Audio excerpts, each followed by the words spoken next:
個人咧都係黨同埋國家領導人嚟嘅，但係一齊咧就少咗3個副主席啦，咁就非常之令人吃驚啊！係。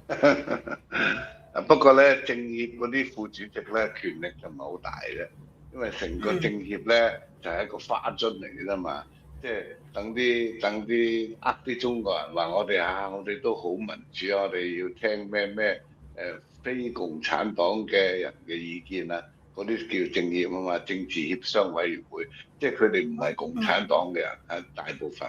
嗰啲副主席我就唔知，但係主席咧，王滬寧咧，佢係政治局嘅常委啊，咁所以就其實咧，即係講嚟講去，佢話就話政協即係政治協商，即係話咧啲所謂黨外嘅民主人士向共產黨建議做協商，佢係咁樣嘅意思啦。但係其實咧都係共產黨領導下嘅個機構嚟㗎啦。咁點解呢3個主席會缺席咧？咁真係我諗咧，唯一嘅原因就係因為內部嘅決鬥啊。咁有可能咧喺呢個政協咧，嗱政協咧唔多唔少佢雖然係共產黨控制，但係佢裏邊嗰啲人咧，確係咧唔係共產黨嘅人。即係佢開始，即係阿毛澤東時代係搞呢啲咁嘅政治協商會議咧，就係要吸收嗰啲所謂非共產黨嘅，但係咧係親共人士。咁但係親共人士都會有唔同意見嘅，係嘛？你唔可能完全控制晒每一個人嘅思想嘅。咁我諗咧，我諗最近呢個習近平嗰啲所作所為啊。咁啊，尤其是佢最近將張又俠同劉振立都拉埋咧，呢樣嘢咧係不得人心嘅。咁我諗咧喺政協裏邊咧，好多人咧都即係對呢個係不滿嘅，認為你喺度搞緊乜嘢啊？你又話要強軍啊，有乜嘢？咁你就將啲軍隊搞到亂晒龍，係嘛？一個150萬人嘅大兵啊，即係中共軍隊嘅數量係150萬啊，但係原本係由一個7人委員會去領導嘅，結果呢個7人委員會而家變成2人委員會，係嘛？直情係好荒唐嘅。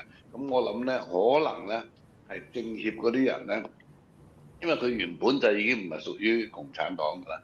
可能佢哋即係個不滿程度咧，已經達到一個佢哋忍無可忍嘅程度啊，就開始咧唔主動去表態支持阿習近平。咁你知道喺呢個共產黨嗰啲獨裁專制嘅體制之內咧，你唔主動表態就已經係屬於反對派啊，就係咁簡單啊。冇錯。你反對咧就命都冇埋。咁你唯一嘅反對方法咧就係唔出聲。咁我諗咧，而家習近平咧係好鬼麻煩，因為佢捉張又俠咧係有啲太過分。你諗下啦，嗰啲周圍嗰啲高官啊，睇到咁嘅情況，哇！張又俠仲係你一個大功臣嚟嘅喎，曾經幫咗你向上爬喎，幫你由一個縣官爬到去黨嘅第一把手，哇！你咁樣對佢啊？即係你爬到咁高嘅時候，你就唔需要佢嘅時候啊，咁啊突然間佢又變成你嘅對手喎，啊仲將佢拉咗去調查，喂，有冇搞錯啊？好多官員啊，甚至我諗啊，連嗰啲政治局委員啊，即係中共共產黨裏邊最高級嗰24個人啊，佢哋都會人人自危嘅，佢哋都會諗話，哇！你咁樣搞落去，會唔會有朝一日輪到我啊？所以而家共產黨高層啊出現一個可以話係共產黨49年奪權以來從來未出現過嘅一個情況，就係非常非常多嘅高層嘅黨員係人人自危，唔知幾時先至發生啊！咁所以咧，而家據我所知啊，啲有內幕消息嘅人士講咧，話而家共產黨高層咧都搞躺平啊！幾年前咧係後生仔搞躺平啊，後生仔因為揾唔到好工做啊，讀完大學畢業之後又冇工做，個個失業啊，又唔想去做外賣騎手係嘛？咁啊，所以好多咧就仲有住喺父母屋企躺平啊，玩手機躺平乜都唔做。即係躺平呢個字咧，其實原本係喺嗰啲即係無精打采嘅年輕人嘅嗰度開始嘅。咁而家咧已經蔓延到咩咧？蔓延到共產黨嘅高層，即係嗰啲中央委員啊、呢個政治局委員啊嗰啲咁嘅層次上邊，都開始越嚟越多躺平躺平。點解咧？係因為你嗰個衰鬼習近平都唔知點樣做先至合你心水啊！